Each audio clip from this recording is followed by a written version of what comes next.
Pati bengkuang untuk pembuatan bioplastiknya.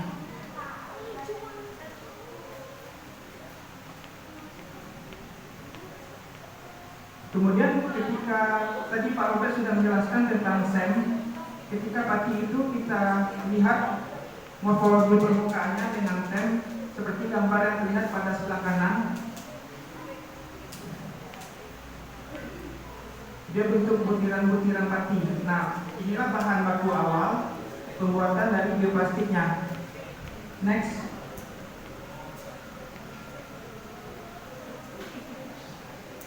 Nah, ini alasan pemilihan daun nanas. Sumber dari nanoselulosa bisa dari daun nanas. Kenapa pilih daun nanas? Karena sifat karakteristiknya unggul, baik itu dari sifat mekanik, sifat dari ketahanan termalnya. Nanti kalau di Banyuwangi kita bisa lebih fokus kepada limbah dari buah naga atau limbah-limbah pertanian yang lain, itu bisa digunakan. Selanjutnya,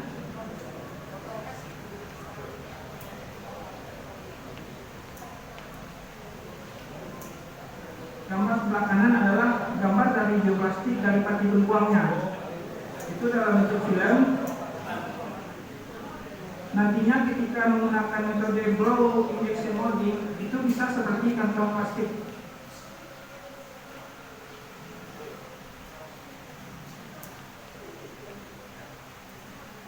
Nah, inilah plastik yang nantinya sebagai pengganti dari plastik sintetis.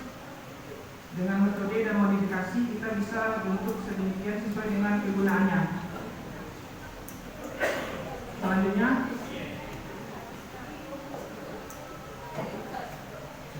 untuk metode pembuatan nanoselulosa, saya ada 3 metode yang digunakan. Ada metode kimia dan ada metode mekaniknya. Seperti terlihat pada gambar, ada limbah biomasa. Itu di dinding selnya ada kandungan komponen namanya selulosa. Bagaimana cara mendapatkan selulosa?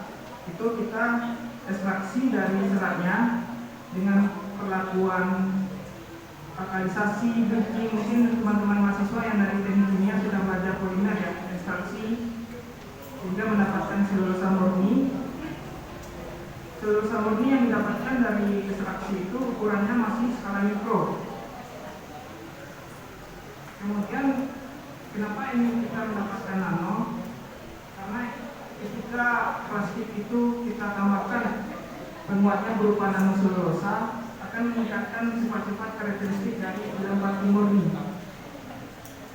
Oke, selanjutnya berikut adalah sifat-sifat karakteristik dari bioplastik yang sudah diuji. Ada sifat mekanik. Ketika ditambahkan nanoselulosa, sifat mekanik dari plastiknya meningkat signifikan. Artinya memang peran dari nanoselulosa itu bisa meningkatkan sifat mekanik, kemudian bisa meningkatkan sifat termalnya, kemudian bisa meningkatkan ketahanan terhadap serapan uap airnya. Karena ketika bioplastik diproduksi, kita berharap tidak ada uap air yang masuk ke dalam plastiknya, agar makanan di dalam plastiknya bisa terjaga dengan maksimal. Selanjutnya, berikut adalah contoh dari bioplastik dari penelitian sebelumnya. Ini kita inginkan plastiknya ini kelebihannya bentukannya seperti plastik konvensional biasa, tapi kelebihannya ketika terurai di alam ataupun cukup waktu, kalau saya percobaan biodegradable-nya itu 7 hari sampai 20 hari plastiknya sudah terurai di alam. Sedangkan plastik konvensional itu butuh ratusan tahun agar terurai. Itu pun dalam bentuk mikroplastik, masih mencemari lingkungan. Kalau ini full biodegradable, tidak ada toksik di lingkungan. Selanjutnya, nah berikut adalah metode yang digunakan untuk produksi nanoselulosanya. Limbah daun nanas awalnya kita alkalisasi, kemudian dengan alat digester dilanjutkan dengan proses bleaching, artinya pemutihan, didapatkan kertas putih seperti pada gambar. Nah, ini ukurannya masih mikro. Kemudian kita lanjutkan dengan proses mekanik, ada namanya ultrasonikasi dan exil homogenizer. Jadi dua metode itu kita gunakan untuk bisa menghasilkan produksi nanoselulosanya. Kalau dilihat ketika berukuran nano, itu selulosanya akan transparan. Sebelah kanan itu masih putih, selulosanya masih mikro. Yang gambar botol transparan ini yang nanoselulosa yang sudah transparan. Oke, kita lanjutkan.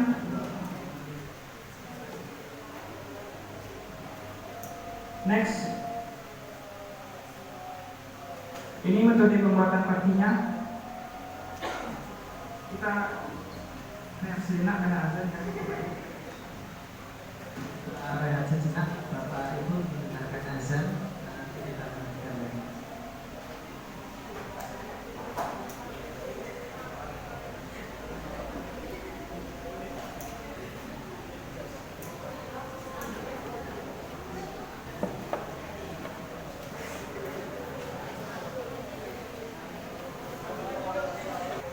Acungkan tangan kalau mau yang bertanya, silakan. Mungkin mahasiswa atau Bapak Ibu dosen, silakan.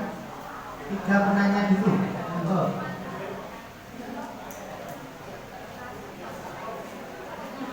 Dari Bapak Ibu dosen mungkin. Iya, panas, monggo.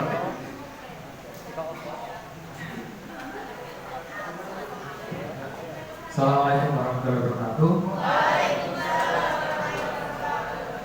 Saya Anas, dosen agribisnis, Pak. Nah, tadi saya tertarik tentang program-program yang bisa diakses oleh mahasiswa dari BRIN. Di antaranya yaitu ada tentang MBKM, kemudian ada magang tersebut. Nah, kemudian saya browsing juga yang magang itu telah diakses sudah diakses oleh banyak mahasiswa ya Pak. Tetapi di situ apakah memang, pertanyaan saya itu apakah memang itu magangnya itu tipe berbasis riset? Jadi memang mahasiswa yang magang di sana ada menjadi asisten riset atau sebagainya. Dan kemudian yang saya temukan itu kebanyakan PKL. Jadi bukan magang. Itu perbedaannya PKL dan magang itu bagaimana? Seperti itu saja. Monggo, yang lain mahasiswa mungkin. Oke, Pak Arif. Assalamualaikum warahmatullahi wabarakatuh. Nama saya Haris Manda dari dosen teknik industri Pak. Ya Pak, saya mau menanyakan tentang plastik, soal plastik Indonesia. Jadi gini Pak, dulu saya juga pernah bekerja di perusahaan plastik, mesinnya kan injection. Nah, kenapa perusahaan itu tidak mengolah bahan baku biji plastik yang restoran itu tadi Pak? Kok harus beli terus biji plastiknya dari Thailand, dari mana? Sedangkan harganya juga mahal kan? Kalau PP, PE, PS dan sebagainya kan itu. Kenapa tidak didaur ulang saja? Karena apa Pak? Terkadang limbah-limbah dari Malaysia, Thailand, terkadang orang-orang pengepul rosokan nambung juga. Contoh kasus di Jakarta, 10 kontainer sampah dari Malaysia di Tengkulak, Tengkulak itu dibeli oleh pengepul Indonesia malah itu. Kalau di perusahaan biasanya juga sama Pak. Apa itu 50 yang kan itu kan masih didaur ulang lagi kan Pak. Contoh seperti PET botol. Itu kan sekarang kan upayanya kan pasti daur ulang PET, tapi kan nggak langsung diproses. Pasti ada proses-proses lagi yang menghasilkan biji.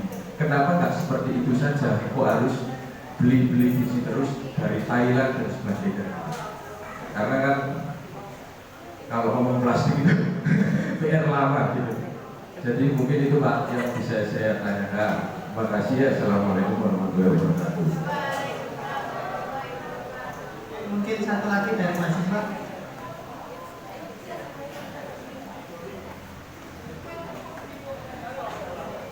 Sebelumnya selamat siang. Assalamualaikum warahmatullahi wabarakatuh. Izin memperkenalkan diri, nama saya Mumtaz Zainul Sabit, bisa dipanggil dengan Sabit. Saya mahasiswa dari program studi teknik industri. Mengingat program studi saya itu di teknik industri dengan tema yang seperti ini cukup harus belajar lagi untuk kami, tapi karena kami juga ada dibimbing langsung oleh Pak Asrofi, kita juga pernah dikenalkan tentang selulosa dan bioplastik. Jadi pertanyaan tentang bioplastik ini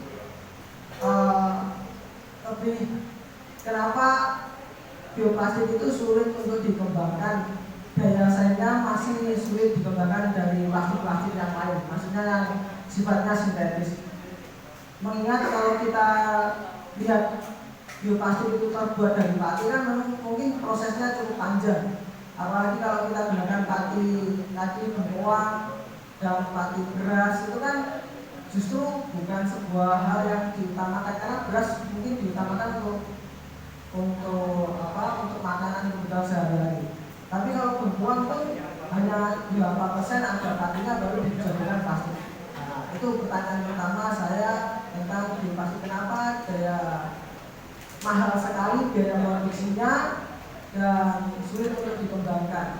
Apakah ada cara yang lain untuk bioplastik itu yang murah, yang kita itu mahasiswa itu di rumah bisa buat sendiri? Kalau dulu kan waktu kami kecil kita bikin layangan itu perekatnya pakai nasi yang diaduk sampai lengket, Pak. Kan kami bayangannya bioplastik itu ya seperti itu, yang mudah dibuat di rumah. Jadi kita nggak butuh pabrik-pabrik besar, kita nggak butuh industri besar, jadi kita bisa buat UMKM sendiri bagi mahasiswa. Itu pertanyaan kami. Dan yang kedua, saya tertarik dengan program dari Bapak yang dijabarkan oleh Bapak Nanang mengenai beasiswa yang lain.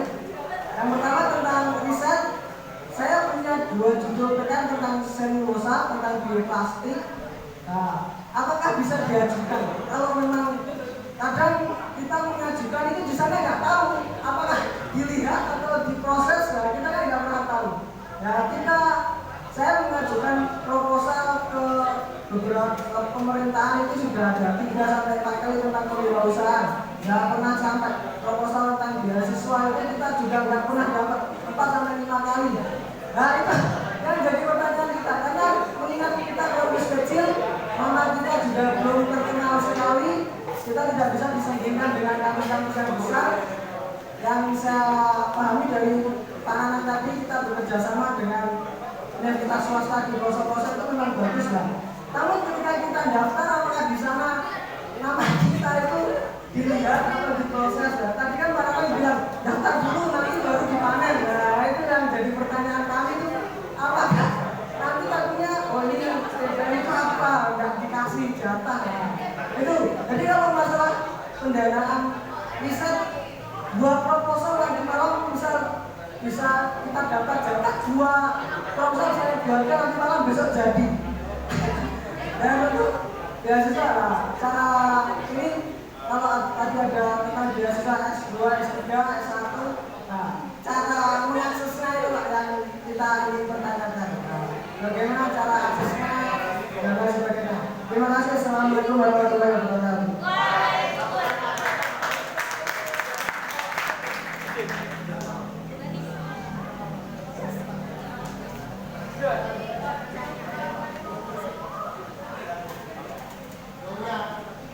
Oke. Terima kasih. Anas tadi. Anas, kebetulan sebenarnya kami hadir di sini itu kebetulan kalau yang MBKM, kemudian kan nanti MBKM juga kami ya Pak, bisa kami bisa masuk dan berproduksi. Pak ini adalah salah satu koordinator yang ditunjuk oleh Pak Kapus untuk menangani terkait yang MBKM. Nanti mungkin saya kemudiannya bisa Pak Med dijabarkan ya perbedaan antara MBKM yang berbasis riset, PKM, sama yang praktik. Tapi kalau secara umum di BIN itu harus menerima 2, yaitu MBKM yang berbasis riset dan yang berbasis magang praktik ya. Kan ada magang riset dan magang praktik. Yang kalau kali itu satu itu risetnya. Kalau yang praktik, yang magang praktik itu biasanya terkait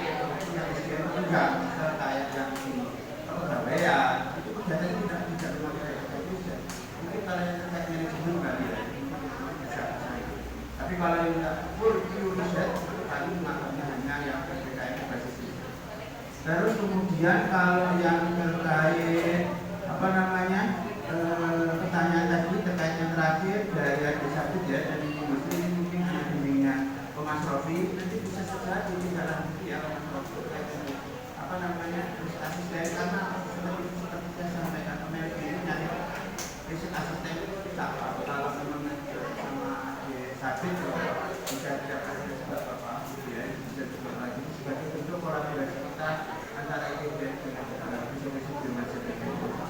Terus saya sedikit ya, walaupun saya penasaran tadi sama yang pertanyaan dari Pak Haris ya, saya sedikit komentar aja, nanti yang lain juga bisa. Kalau Pak Haris, terkait kenapa sih tidak diselesaikan saja gitu ya, tugas kita sebenarnya sebagai seorang riset gitu ya, dia menguasai teknologi, kenapa itu tidak bisa dilakukan gitu ya. Karena kalau kita bicara recycle plastik gitu ya, otomatis sebenarnya problem yang diharapkan itu spesifikasinya seperti apa.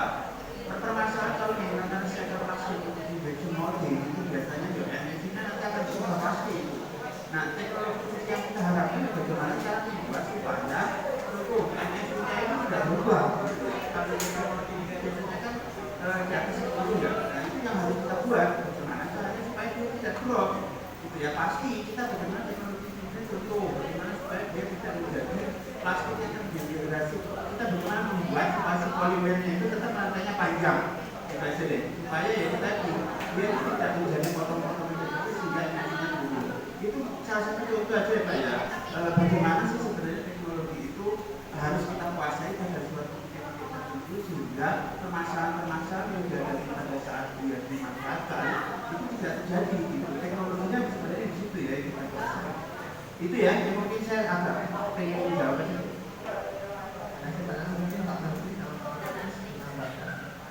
Menambahkan pertanyaan Pak Anas terkait MBKM Pak. Kalau untuk MBKM ITBM Banyuwangi itu belum ada PKS-nya ya Pak. Jadi yang pertama yang harus kita siapkan PKS MBKM-nya Pak. Saat ini itu sudah ada se-Indonesia yang MBKM Green sekitar 100 kampus, itu tidak hanya kampus besar, kampus-kampus yang baru itu sudah ada Pak. Jadi ITBM harus PKS dulu Pak. Dengan PKS ada PKS perjanjian kerjasamanya Pak antara ITBM sama BRIN, kayak nota kesepahamannya. Kemudian MBKM ada dua tipe, perbedaannya dengan praktek lapang. Kalau praktek lapang itu hanya 2 SKS ya? Dua. MBKM ini dia bisa 1 semester 20 SKS. Jadi di dalam 20 SKS itu sudah termasuk tugas akhir, kemudian ada kuliah-kuliah pilihan terkait dengan kegiatan riset ini. ITBM nanti akan susun dulu ya kurikulum vokasi MBKM-nya. Kalau sudah menerima mahasiswa dari MBKM. Itu tadi perbedaan dari tim magang dengan MBKM. Kemudian pertanyaan Pak Aris ya. Memang balik lagi kebijakan Pak terkait dengan kenapa kita masih impor gitu ya, jadi plastik dari luar. Kalau Indonesia sendiri penelitian bioplastik itu sudah lama dikerjakan, tapi tidak banyak industri bioplastik yang sustain di Indonesia. Ada beberapa ya Pak industri bioplastik itu. Memang balik lagi kebijakannya Pak, regulasi. Kalau di luar negeri itu plastik konvensional ini sudah tidak boleh beredar, dilarang. Kalau di Indonesia masih belum ada Pak untuk sampai saat ini.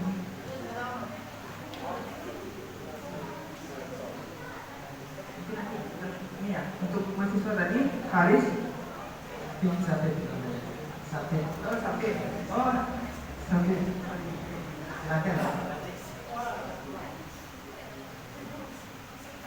Terkait dengan sumber dari bahan bioplastik.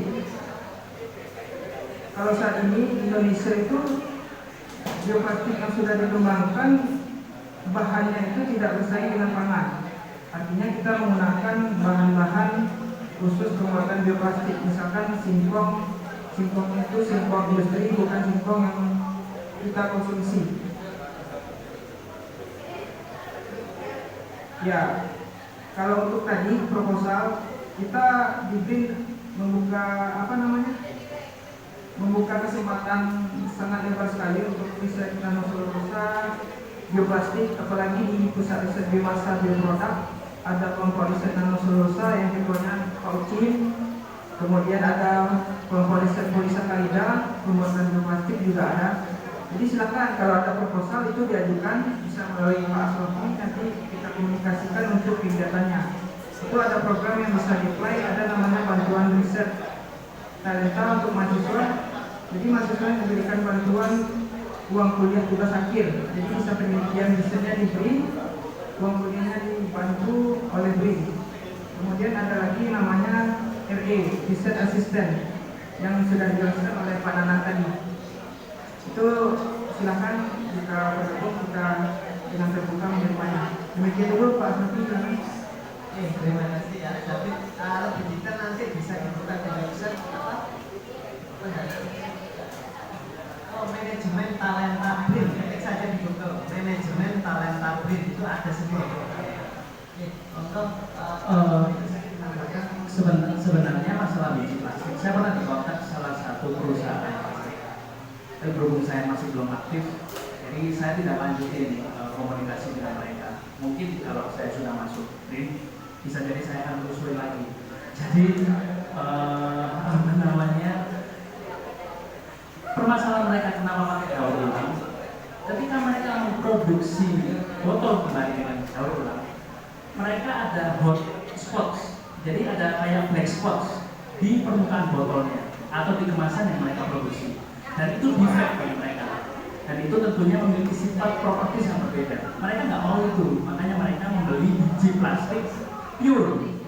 Permasalahannya tentunya di perusahaan plastik di Indonesia tidak memiliki sistem R&D yang ada. Jadi mereka biasanya langsung produksi dengan metode inject molding dengan apa yang mereka punya, tapi mereka tidak mencoba mengembangkan sesuatu yang baru. Jadi ketika mereka menemukan black spot tadi, mereka langsung beli seperti itu. Nah, saya tanya permasalahannya, impuritiesnya biji itu berapa? Mereka hanya tertera label ketika beli. Jadi, tapi kita nggak boleh percaya begitu aja dari misalkan perusahaan di Thailand. Soalnya saya ketika melakukan penelitian dengan polylactic acid itu juga saya beli dari Amerika.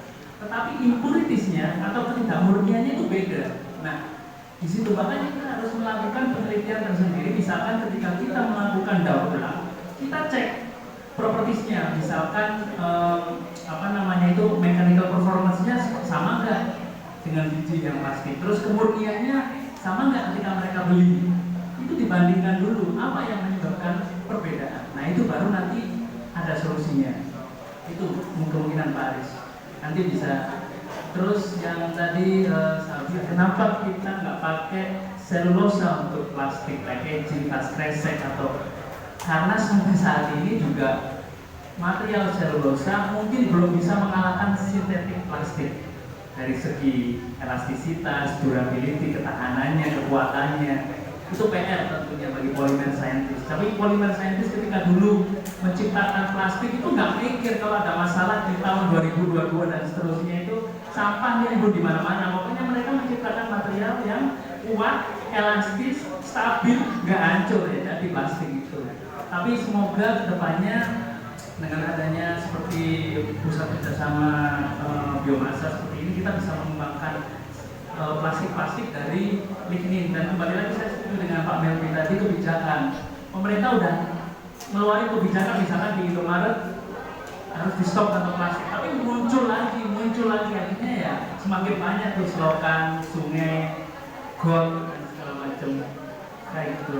Jadi semoga aja kedepannya kita bisa mengembangkan plastik. Makanya di Swedia atau Finland sudah berkurang dan mereka menggunakan seperti kemasan air minum. Misalkan kita beli di warung atau restoran gitu udah pakai kertas ya, dari kayu, wood based material, atau biasanya packaging makanan. Sekarang kita masih pakai styrofoam yang toksik juga. Nah, itu jadi PR.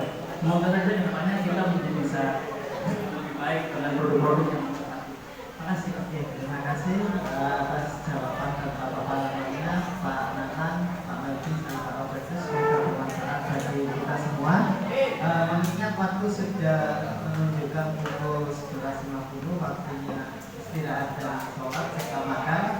Untuk bagi yang ingin bertanya lagi mungkin bisa bersurat, ya. Ada emailnya nanti dikirimkan supaya lebih dekat. Tikus dekat nanti email akan saya share di masing-masing kapolri supaya bisa ditanyakan ke masing-masing kepala polres.